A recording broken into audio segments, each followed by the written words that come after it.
dengan segala perjuangan dalam hidup mereka. Kalau papa saya banyak bercerita tentang engkong saya,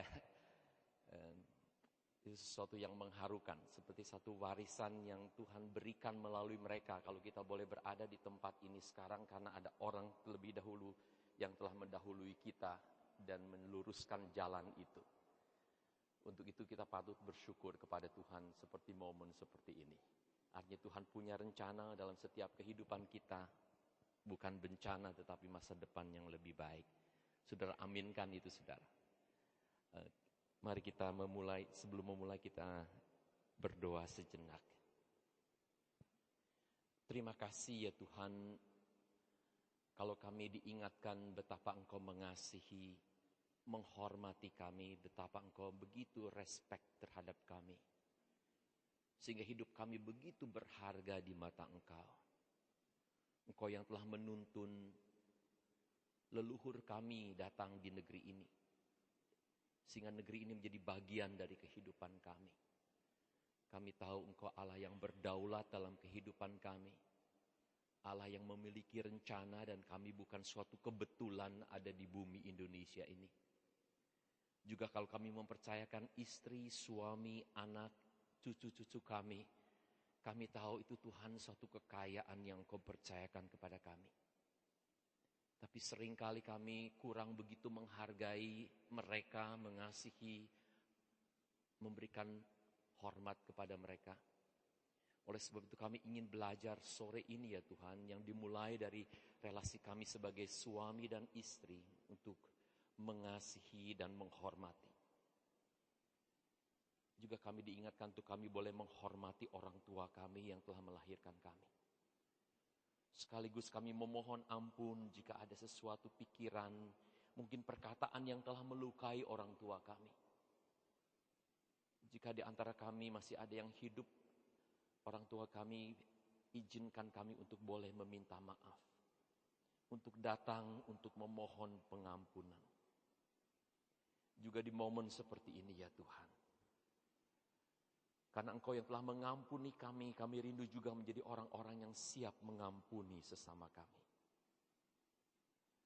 Tuhan berbicara kepada kami sore ini sebab kami rindu untuk mendengarkannya. Pakai hamba-Mu yang terbatas ini Tuhan untuk melihat ketidakterbatasan dari kasih-Mu yang luas, dalam dan lebar, tinggi dan begitu dalam kehidupan kami. Terima kasih Bapa. Mungkin ada di antara kami sebagai pasangan yang datang di tempat ini sore ini dengan pergumulan, dengan konflik yang ada. Kami mohon roh damai sejahtera itu, roh kebenaran, roh kasih itu hadir di tengah-tengah pernikahan kami. Berfirmanlah pada setiap kami ya Tuhan, sebab kami rindu untuk mendengarkannya. Biarkan kebenaran yang kami dengar yang mungkin bisa menyakitkan kami, tetapi juga kebenaran yang dapat memerdekakan kami. Terima kasih Bapa. Dalam nama Tuhan Yesus Kristus kami berdoa. Amin. Saudara, sore hari ini saya ingin membagikan suatu kebenaran firman Tuhan mungkin yang berkali-kali sudah dengar akan hal ini. Khususnya di dalam Roma pasal yang ke-5 ayat yang ke-33 ini merupakan rangkuman dari satu dasar pernikahan Kristen atau Kristiani, yaitu love and respect, mengasihi dan menghormati. Kalau kita melihat di dalam Efesus pasal yang rupanya tidak bereaksi, tolong. Oke.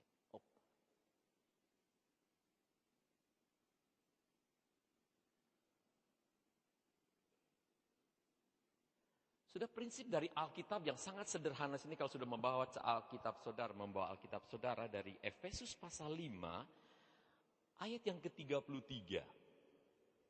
Firman Tuhan berbunyi demikian, Efesus 5 ayat yang ke-33.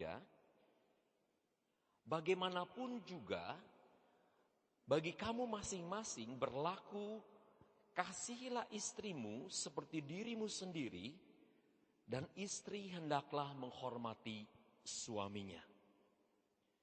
Sudah, ini merupakan satu rangkuman dari pemaparan Paulus dari Efesus pasal yang kelima, ayat 21 sampai 33 ini.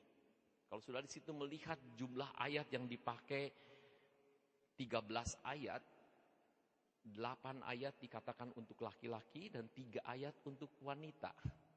Sebenarnya dari jumlah ayatnya saja untuk menunjukkan betapa lebih sulit sebetulnya untuk mengasihi daripada dikasihi.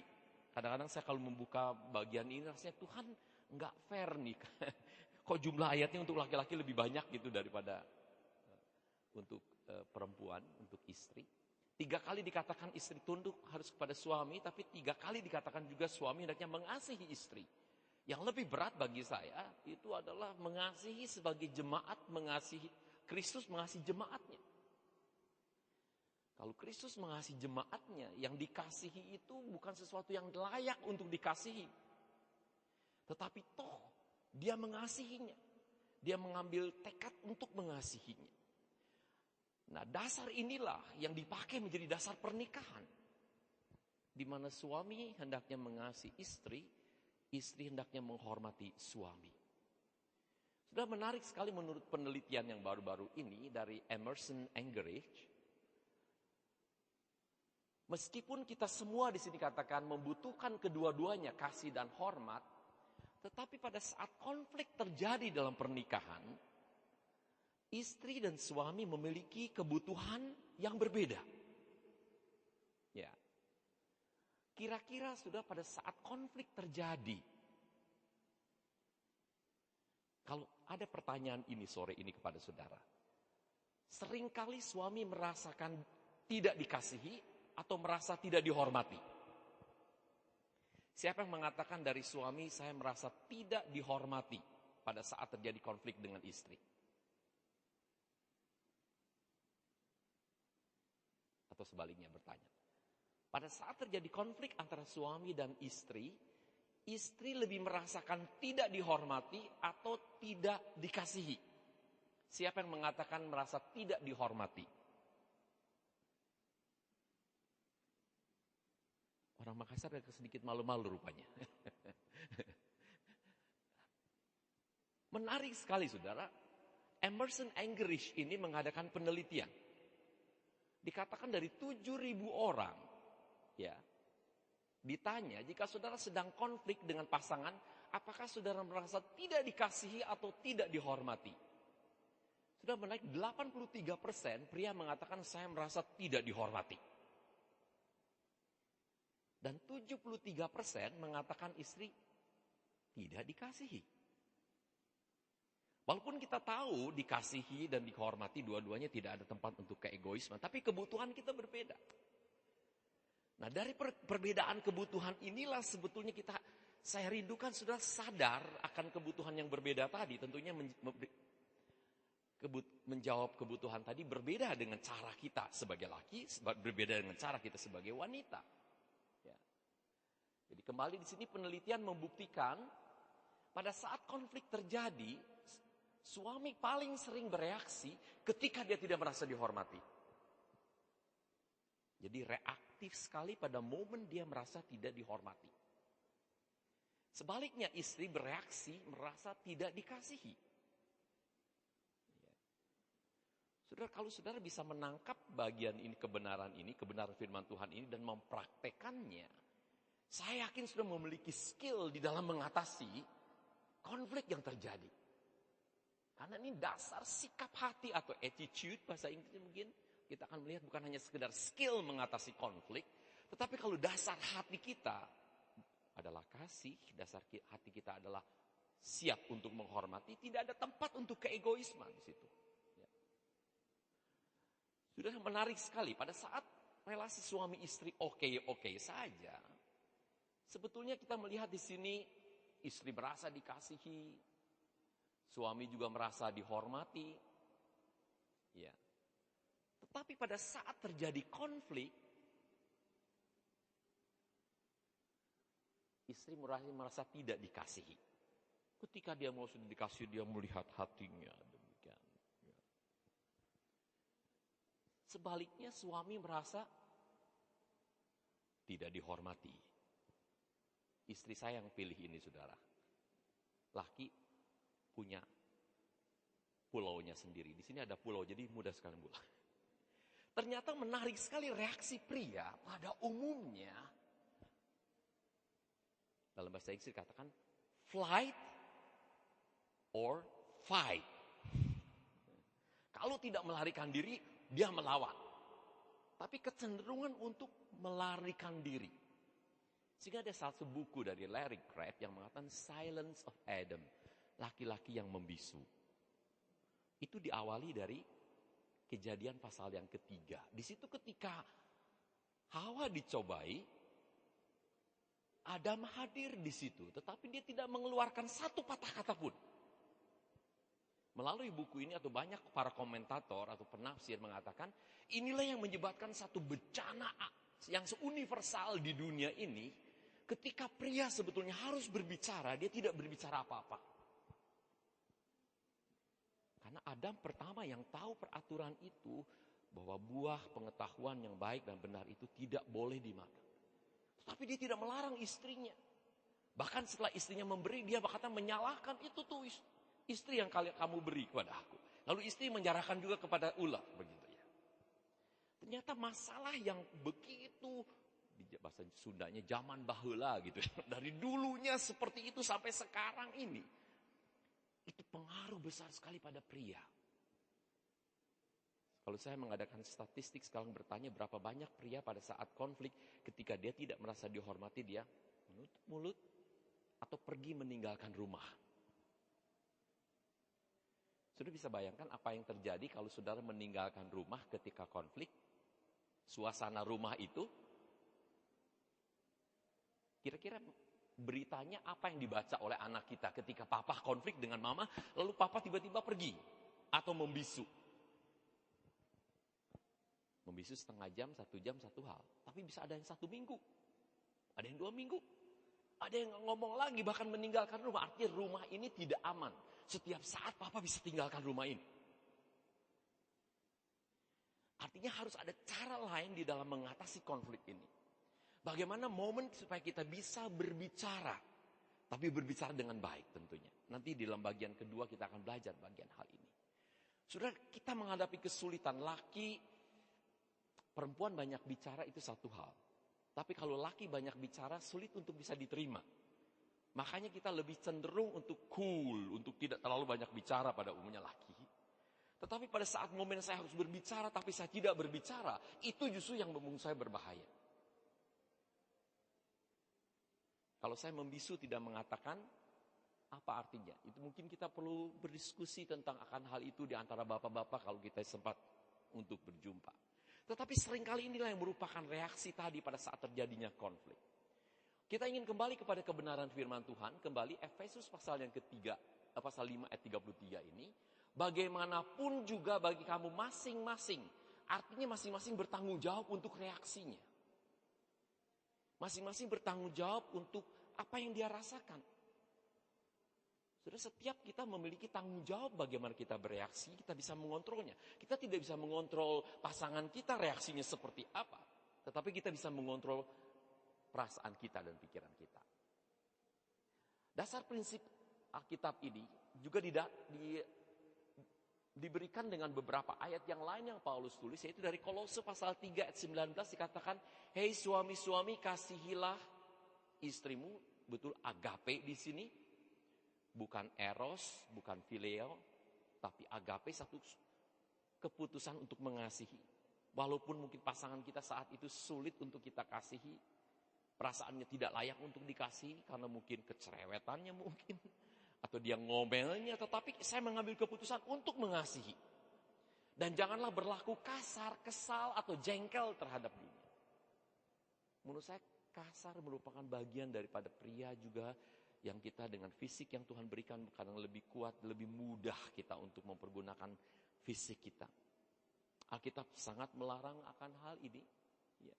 Kalau terjadi di antara kita, akan ada kekerasan di dalam keluarga. Sering terjadi kekerasan dalam keluarga itu tidak muncul di permukaan, tetapi sangat dilindungi karena dalam budaya malu bukan sesuatu yang mudah untuk bisa mengajukan itu. Ya. Tetapi tidak jarang terjadi juga di antara keluarga Kristen, kekerasan yang terjadi dengan memukul.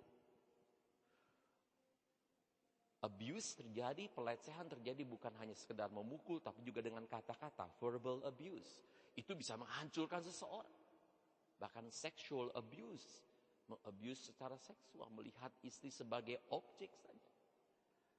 Jangan kasar, Alkitab betul-betul jelas mengatakan ini sesuatu yang no, tidak boleh. Ya. Kita melihat juga di dalam bagian lain, di dalam 1 Petrus, pasal yang ketiga ayat 1, begitu juga kalian istri-istri harus tunduk kepada suami, supaya kalau di antara mereka ada yang tidak percaya kepada berita dari Allah, kelakuanmu dapat membuat mereka menjadi percaya. Sudah, ayat ini penting di dalam konteks yang kita perlu baca, yaitu pada saat itu banyak orang-orang Kristen dari ibu-ibu yang kemudian sudah memiliki suami yang tidak percaya kepada Tuhan. Bagaimana sikap mereka tetap untuk memenangkan suami untuk percaya kepada Tuhan, yaitu dia harus siap dengan sikapnya tetap untuk menghormati suaminya. Sudah, salah satu masalah yang menjadi kesulitan untuk gereja tidak sedikit kalau kita melihat seorang ibu yang percaya kepada Tuhan dan dia aktif di gereja, dia lebih banyak tinggal di gereja daripada di rumahnya. Sang suami yang belum percaya kepada Tuhan itu bisa marah. Kamu menikah dengan gereja atau dengan aku, begitu. Kita inginkan memenangkan suaminya, tapi kita berusaha untuk memproteksi istrinya, sehingga kita tidak sulit untuk memenangkan suaminya.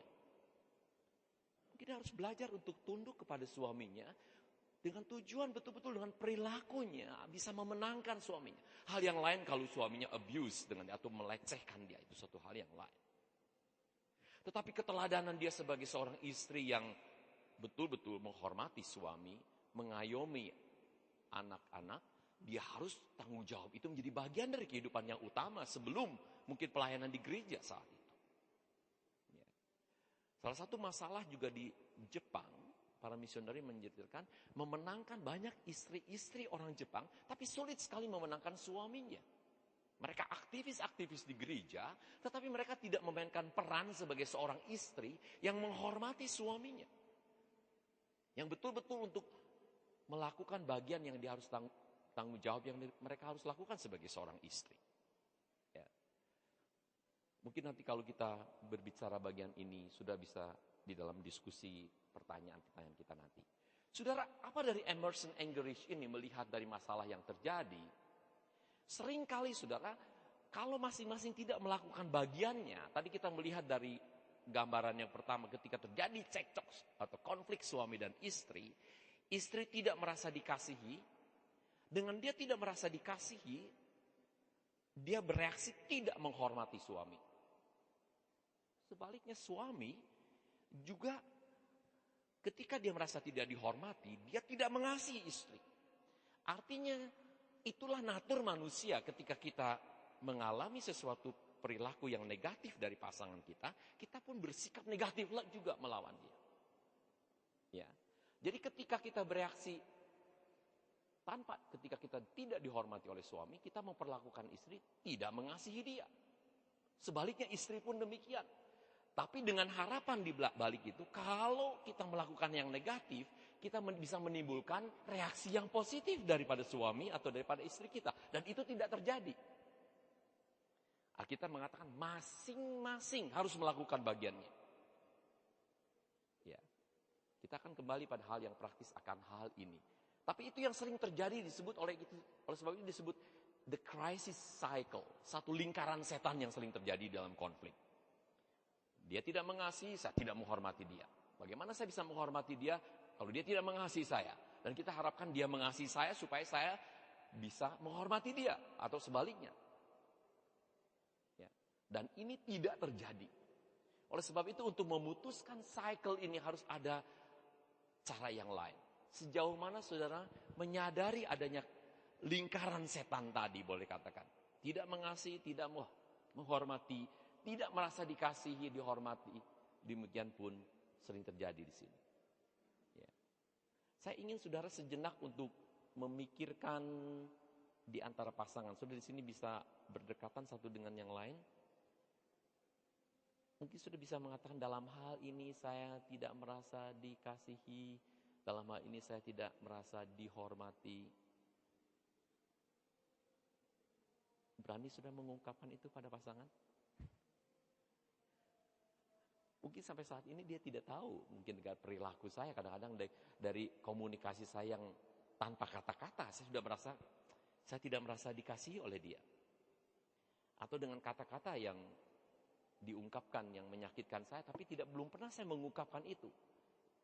Tapi saya hanya bereaksi yang negatif kepada pasangan.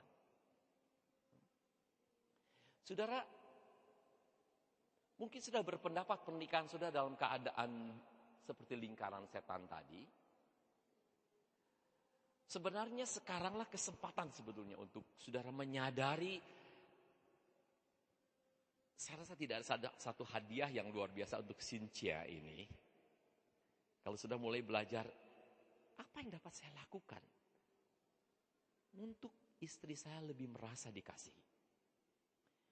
Dan apa yang saya bisa lakukan untuk suami saya merasa lebih dihormati? Kadang-kadang bukan sesuatu yang terlalu besar. Sudah pernah membaca mungkin 5 bahasa kasih, ya, dari Gary Chapman. Siapa yang pernah membaca buku ini? Atau pernah diseminarkan mungkin di tempat ini, ya?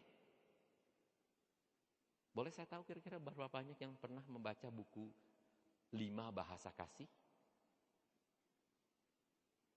1, ya, Bapak mungkin bisa men-sharingkan di kemudian hari di sini. Menarik sekali dari Gary Chapman ini, saya katakan secara singkat saja. Orang akan merasa dikasihi, setiap kita tuh punya bahasa kasih begitu, ya. Dan bahasa kasih kita bisa berbeda-beda sebagai suami dan istri, orang tua dan anak juga.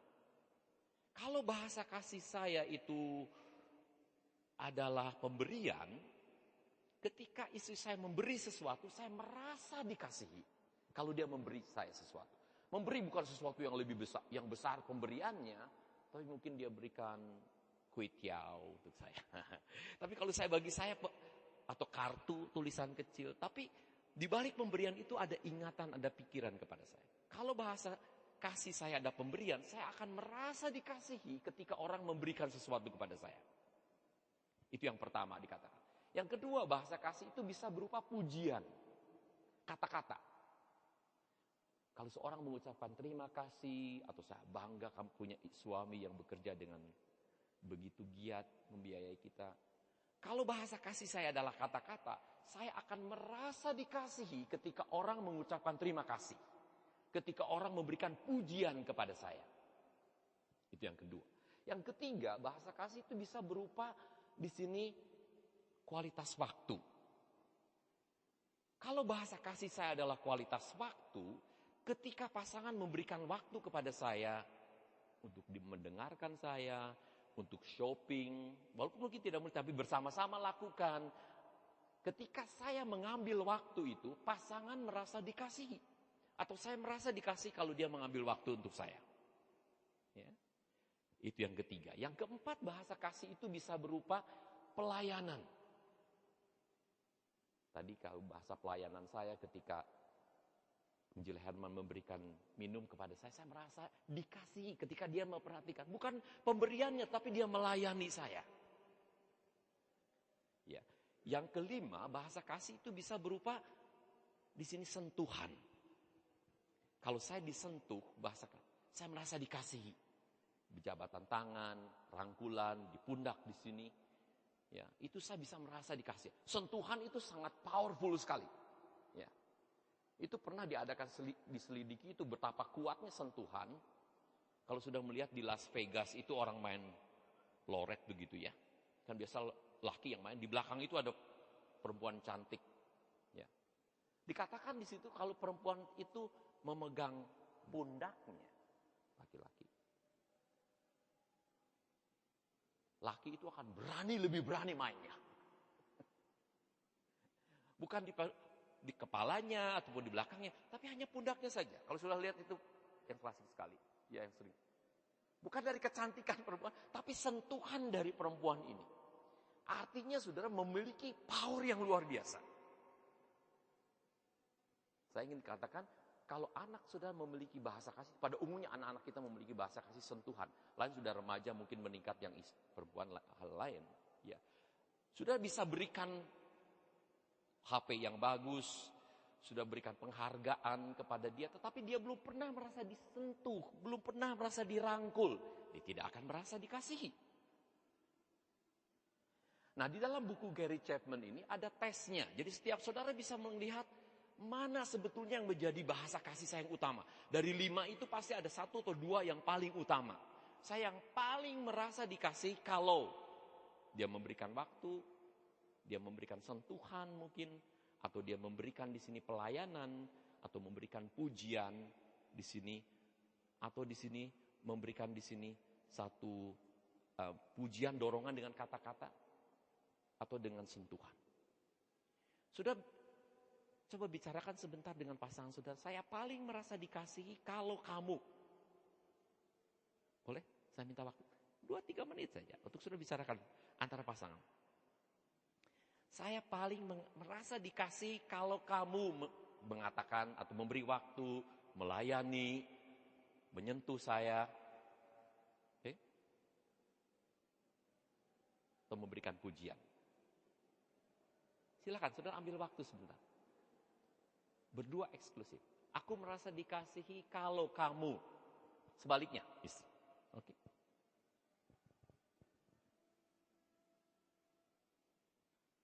Sentuhan berbeda, pria dan wanita kebutuhannya. Wanita sentuhan lebih affection, berupa satu rangkulan kadang-kadang. Tapi suami seringkali sentuhan lebih kebutuhan sensual. Jadi akhirnya saya ingin berhubungan satu dengan yang lain.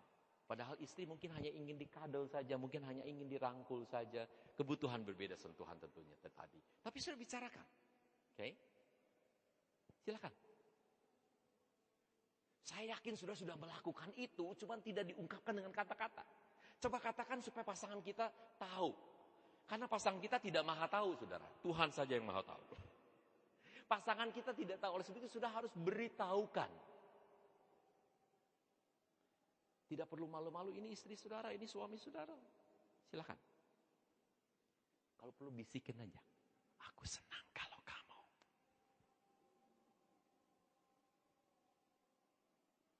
Saya akan tunggu sampai pasangan mendekat satu dengan yang lain. Kalau agak sungkan, tulisnya ada kertas kan tadi. Kalau sulit ngomong, silakan. Tapi beritahukan pasangan saudara. Supaya dia bisa melakukan kepada saudara lebih banyak. Nah, dari buku Gary Chapman ini dikatakan, kalau saya berbahasa kasih pasangan saya, dan dia mengerti dan merasakan dikasih, sepertinya saya itu punya love bank account. Saya punya satu bank, love bank, kasih saya. Jadi saya seperti masukin terus, sehari 1 kali aja. Saya melakukan bahasa kasih yang pasangan saya bentuknya. Bisa berbeda. Bahasa kasih saya mungkin sentuhan, bahasa kasih istri saya adalah kualitas waktu. Seringkali yang menjadi masalah, saya banyak menyentuh dia dengan harapan dia lebih banyak menyentuh saya. Padahal yang dibutuhkan dia adalah waktu. Kalau saya tidak memberikan waktu untuk mendengar, tidak mengantar dia, bagaimana dia merasa dikasihi? Seringkali kita berbahasa kasih kita sendiri dengan harapan pasangan kita bisa mengerti apa yang kita butuhkan. Kita harus belajar bahasa kasih pasangan kita. Supaya dia bisa merasa dikasih. Nah, dari Gary Chapman ini, kalau saya setiap hari berbahasa kasih pasangan saya itu seperti masukin di love bank account saya. Jadi, account saya, uang saya cukup love bank account saya cukup banyak. Gitu ya. Artinya, kalau kita terjadi konflik sesuatu yang kecil, tidak terlalu masalah. Kan kalau kita ke ATM tiap kali keluarin uangnya selalu ada. Karena cukup. Tapi kalau saudara love bank account-nya sangat merah di bawah. Miring, nggak perlu banyak, sudah terjadi sesuatu meledak. Kalau sudah tahu saya dihormati, saya dikasihi. Hal yang kecil tidak akan terlalu menjadi masalah. Sudah perlu bertanya berapa jauh love bank account saudara. Account saudara, tahapan kasih saudara itu atau dari yang sudah miliki, cukup enggak tuh, begitu ya, di dalam pernikahan saudara. Oke, itu hanya selipan saja. Kembali kepada hal yang ini. Saya rindukan saudara interaksi sudah menjadi lebih positif ketika sudah belajar berbahasa pasangan saudara. Dalam hal ini melakukan bagian yang harus sudah lakukan. Kuncinya melihat di balik daripada lingkaran setan tadi, begitu ya. Yaitu di dalam melihat di balik itu. Suami ingatlah sekali lagi karena istri membutuhkan rasa dikasihi, reaksi negatif dari istri bisa berasal justru pada perasaan dia tidak dicintai. Sebaliknya di sini bagi kepada suami, karena suami membutuhkan rasa dihormati, reaksi negatif dari suami bisa berakar, kemungkinan besar banyak berakar dalam perasaan tidak dihormati. Jadi bagaimana memotivasi pasangan dengan memenuhi kebutuhannya yang terdalam, yaitu di sini saudara dengan kasih dia, suami terhadap saudara, itu bisa memotivasi saudara rasa menghormati suami. Kalau saudara masing-masing melakukan bagian yang harus saudara lakukan, kita berharapkan pasangan kita bisa melakukan bagian yang dia harus lakukan. Ya. Jadi kalau kita bisa belajar bagaimana memotivasi pasangan, bukan dengan hal yang negatif, tetapi dengan mengisi kebutuhan masing-masing yang kita harus lakukan, maka akan terjadi satu cycle yang positif tadi, yang saling memotivasi satu dengan yang lain. Roma 12 ayat yang ke-10 dikatakan, hendaklah kamu saling mengasihi sebagaimana saudara saling mendahului dalam memberi hormat. Ini antara anggota sidang jemaat, terlebih daripada anggota hubungan sebagai suami dan istri. Ya. Sikap hormat dan kasih dapat mencegah reaksi yang negatif istri ataupun suami. Ya. Sudah lakukan bagian yang saudara harus lakukan. Mungkin banyak di antara kita yang usia pernikahannya sudah 20, 30, mungkin 40 tahun. Kita tidak banyak lagi mungkin dengan kata-kata. Tapi kita tahu cukup rasa aman dengan kehadiran suami atau istri kita. Bahwa kita saling mengasihi dan dihormati. Mungkin menarik sekali kalau ada di antara Bapak Ibu yang sudah sekian lama dalam pernikahannya bisa membagikan itu kepada kita. Terutama di dalam budaya Asia yang tidak selalu dengan kata-kata, tetapi dengan pelayanan, dengan pemberian, atau tidak sentuhan, tidak selalu, tidak setiap keluarga rasa comfortable disentuh. Ada yang lebih pujian agak sedikit sulit bagi kita orang Asia pada umumnya. Ya, kalau sudah dipuji sudah baik. Enggak. Padahal sudah tahu, sudah senang juga kalau dipuji begitu, daripada mengatakan terima kasih. Padahal kita ingin mendengarkan itu. Ya. Tapi kita tidak terlalu terbiasa. Saya tidak dibesarkan di tengah keluarga yang seperti itu. Istri saya juga tidak. Tapi kita mulai belajar. Dan bisa belajar. Dan menyenangkan kalau kita bisa saling menghargai satu dengan yang lain dengan kata-kata. Ya, sudah menunjukkan sikap hormat dan kasih tanpa syarat kepada pasangan dengan nada suara kita. Saya dibesarkan di tengah keluarga yang saya tidak pernah mendengar papa saya teriak kepada mama saya. Saya juga tidak pernah mendengar mama saya teriak kepada papa saya. Kadang-kadang saya merasakan ada kesalahpahaman di antara mereka, tapi saya juga tidak tahu bagaimana mereka menyelesaikan masalahnya. Masuk dalam pernikahan, istri saya dibesarkan di tengah keluarga yang cepat bisa mengeluarkan perkataan, dibesarkan di Swiss, sebagai orang Swiss ya banyak langsung kata-katanya, apa yang dipikirkan segera dikatakan. Kita kan orang Asia tidak selalu mengatakan apa yang kita pikirkan. Itu menjadi konflik antara saya dengan dia. Sulit saya untuk bisa menerima dia. Dengan nada tinggi aja, saya sudah merasakan saya tidak merasa dihormati.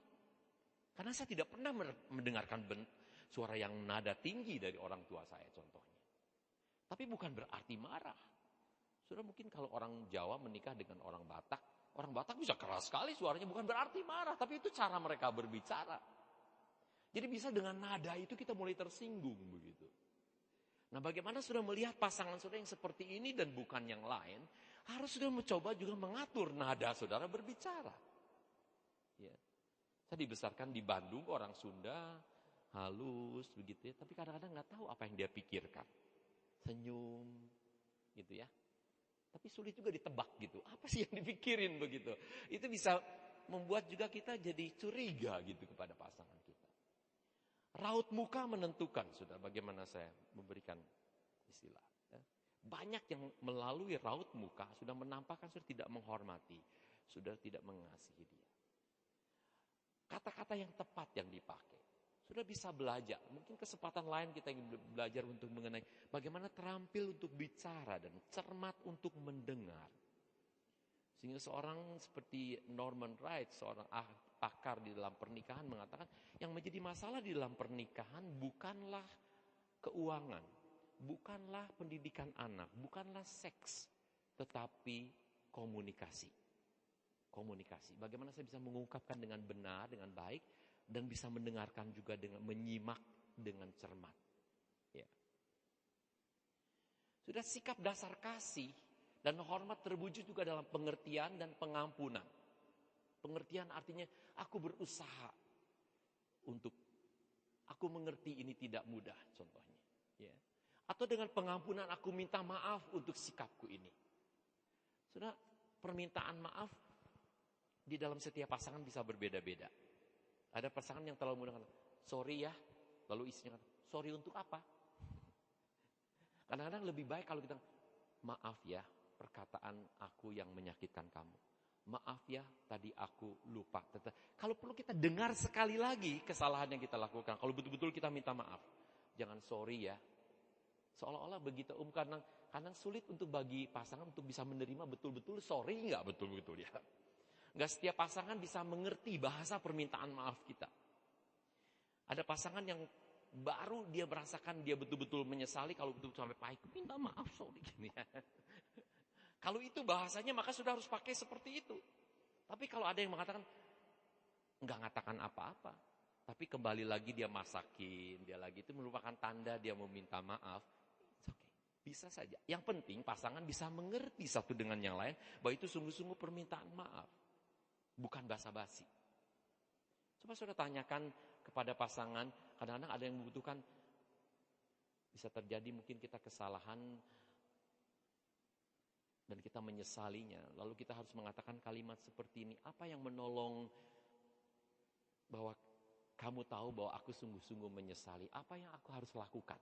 Mungkin ada perilaku yang konkret. Khususnya terjadi kalau pernah terjadi perselingkuhan, karena perlu betul-betul sang istri atau suami sebaliknya untuk mengizinkan dia berkata, aku ingin kamu telepon aku sekian. Aku ingin kapan kalau kamu tiba, kamu SMS aku. Sedikit seperti mengontrol kembali supaya tidak terjadi perselingkuhan kembali contohnya. Artinya dia berhak pasangan untuk boleh menentukan. Nah, untuk kembali menunjukkan bahwa saya bisa mempercayai dia lagi. Gitu ya. Ini perlu pengertian, pengakuan. Rekonsiliasi, saudara. Sudah perlu saya jelaskan di sini, rekonsiliasi tidak sama dengan pengampunan. Ya. Artinya mengampuni itu ada dua sisi, seperti kepingan logam itu ada dua sisi. Sisi pertama adalah secara emosional, sisi yang kedua adalah sisi secara relasional. Artinya begini saudara, kita seringkali dalam budaya kolektif ini, kita rekonsiliasi, kita bisa tersenyum lagi, padahal dalam hati kita masih ada ganjelan. Nampaknya di luar rekonsiliasi, tetapi secara relasi, di dalam emosi kita belum selesai. Saudara, pengampunan itu merupakan pintu untuk rekonsiliasi. Jadi tidak mungkin ada rekonsiliasi tanpa pengampunan. Saudara hanya bisa berelasi kembali dengan baik kalau secara emosi memang sudah selesaikan. Ya. Tidak sedikit di gereja ini contohnya yang menghindari kebaktian. Kalau dia masuk kebaktian 1, saya cari kebaktian 2. Kalau dia masuk kebaktian 2, saya masuk kebaktian 3. Karena saya nggak bisa lihat lagi dia di gereja begitu. Berusaha untuk menghindar, itu satu hal. Tapi ada yang tetap aja bisa tersenyum, tetapi di balik itu dia cerita kemana-mana. Itu salah satu kebiasaan budaya kita perlu dimurnikan, perlu betul-betul dimurnikan oleh kebenaran firman Tuhan. Karena kita tidak berani berbicara langsung, biasanya seringkali kita berbicara dengan orang ketiga. Ya. Kalau saudara tidak berani langsung berbicara dengan dia, jangan berbicara kepada siapa-siapa. Dan perlu berbicara mungkin dengan orang yang sudah bisa percayai. Ya. Ini dalam budaya kolektif ini perlu mendapatkan koreksi dari Tuhan. Ya. Karena Alkitab mengatakan kalau seorang berbuat salah kepada saudara sudah pergi dengan 4 mata. Dia tidak mau mendengarkan, sudah bawa seorang saksi. 4 mata, 6 mata semuanya begitu. Dia tidak mau juga mendengarkan, bawa ke di hadapan jemaat. Artinya ada langkah-langkahnya sampai betul-betul saudara mau menyatakan bahwa dia bersalah. Jadi kalau saudara tidak bisa mengatakan langsung kepada dia, jangan bicara pada seorang pun. Bicarakan itu kepada Tuhan. Sampai hati saudara siap untuk berbicara dengan dia.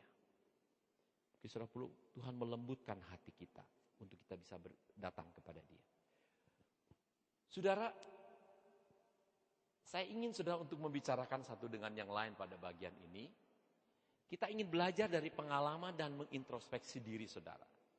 Prinsip Alkitab ini bisa betul-betul menjadi berkat bagi saudara kalau sudah lakukan. Dari apa yang sudah tahu, sudah lakukan sesuatu. Coba pikirkan kembali, saya tidak ingin saudara memanaskan sop yang sudah dingin. Tetapi kalau itu ada di antara saudara yang relasi saudara sebagai suami dan istri yang belum terselesaikan, atau saudara rasakan saya harus selesaikan akan hal ini, berani untuk mengatakan itu. Apakah saudara kurang atau tidak mengasihi, kurang menghormati suami? Kalau perlu saudara kan saya minta maaf, saya kurang menghormati kamu dengan saya melakukan ini. Ya. Sudah gereja merupakan tempat yang cukup aman di sini untuk mengatakan itu. Paling tidak kalau sudah di antara berdua untuk melakukannya di tempat ini, coba sudah bicarakan sebentar dengan pasangan saudara. Salah satu dari pertanyaan ini, supaya seminar ini tidak berlalu begitu saja. Aku minta maaf karena aku tidak menghormati kamu dengan perkataanku, perilakuku. Silakan.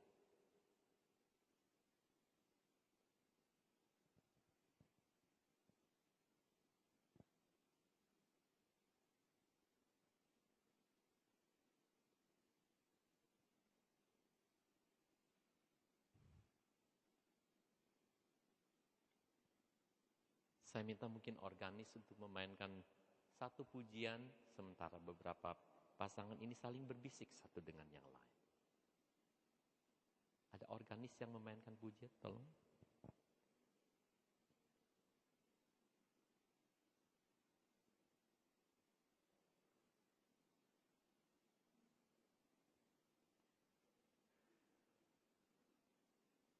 Jadi PR-nya masih ada di rumah nanti kalau tidak sempat.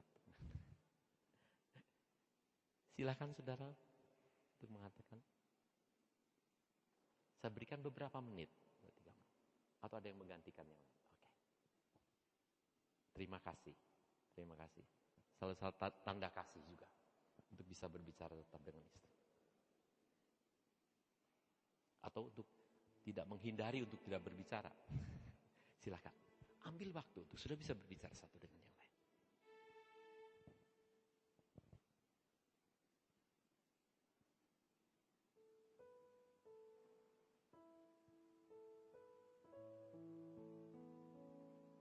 Maafkan kalau saudara sedikit memaksakan saudara untuk berbicara, tapi saya yakin ini demi kebaikan saudara.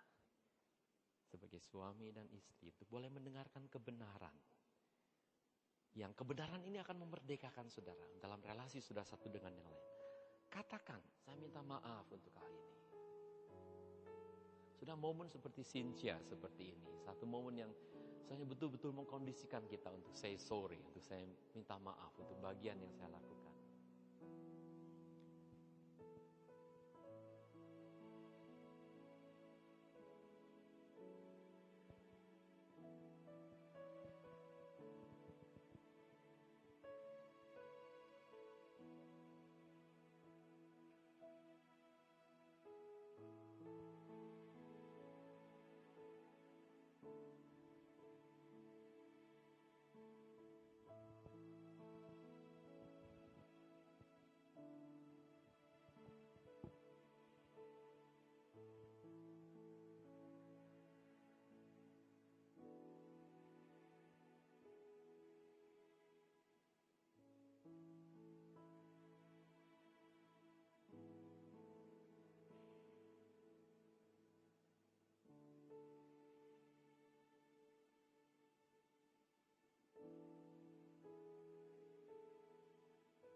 Sudah momen seperti ini bisa merupakan satu hadiah bagi pasangan. Ketika kita mulai membuka diri kita. Dan kita tahu ini sebetulnya sesuatu yang merintangi dalam relasi kita berdua. Karena Tuhan inginkan satu intimacy yang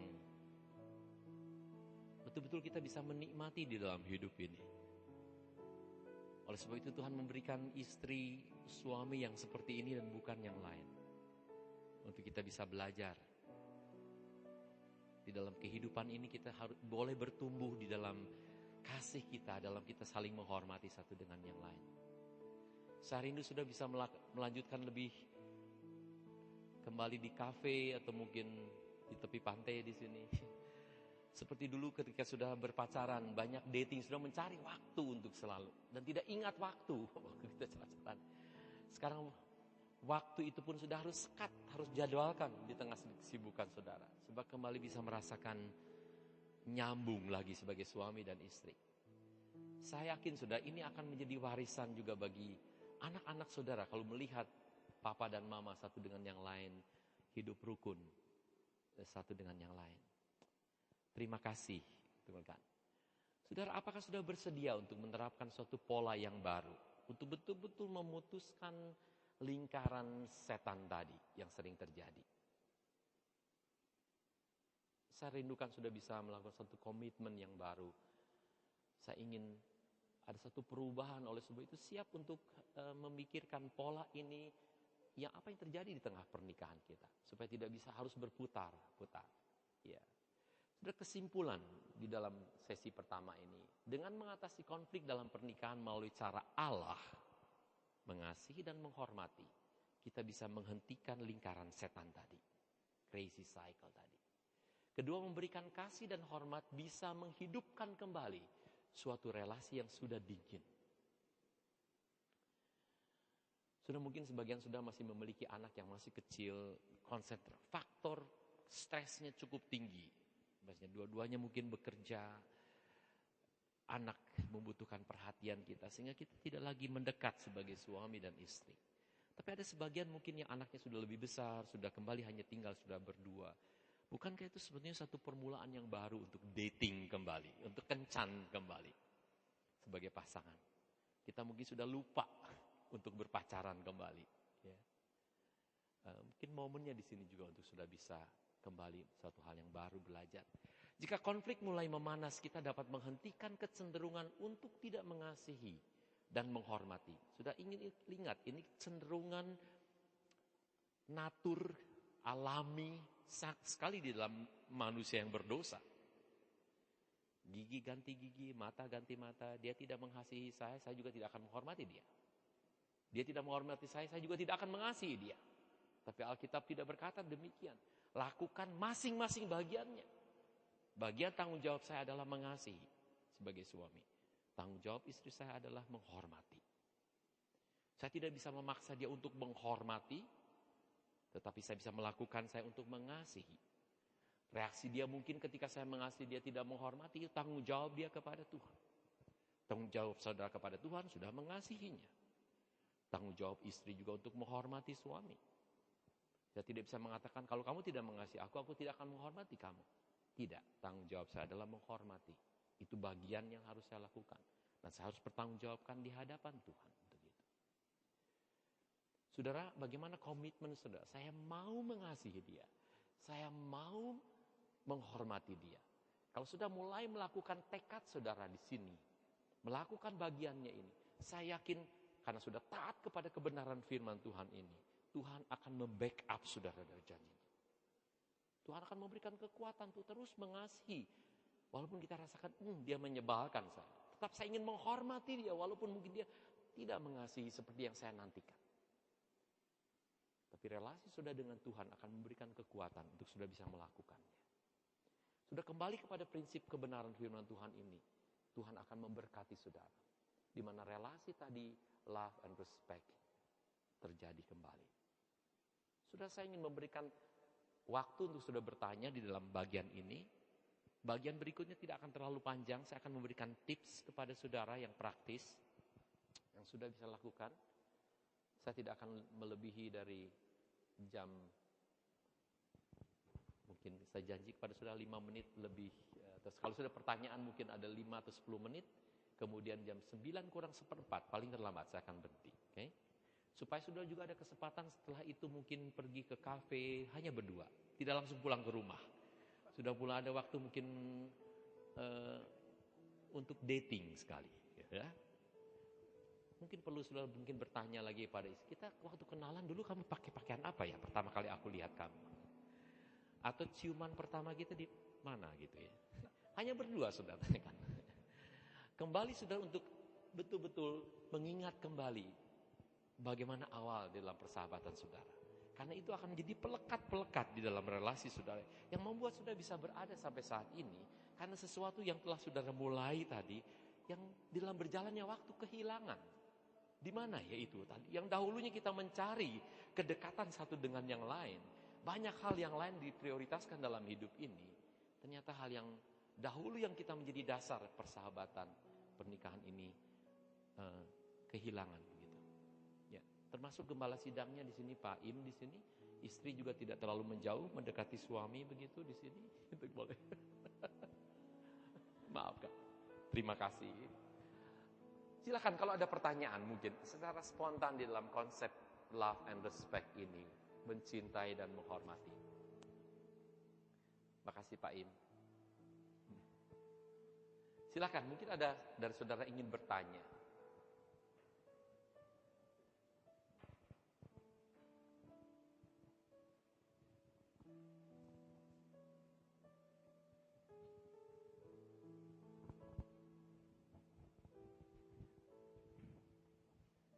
Jika tidak ada, saya akan lanjutkan. Setelah itu 5-10 menit terakhir saya berikan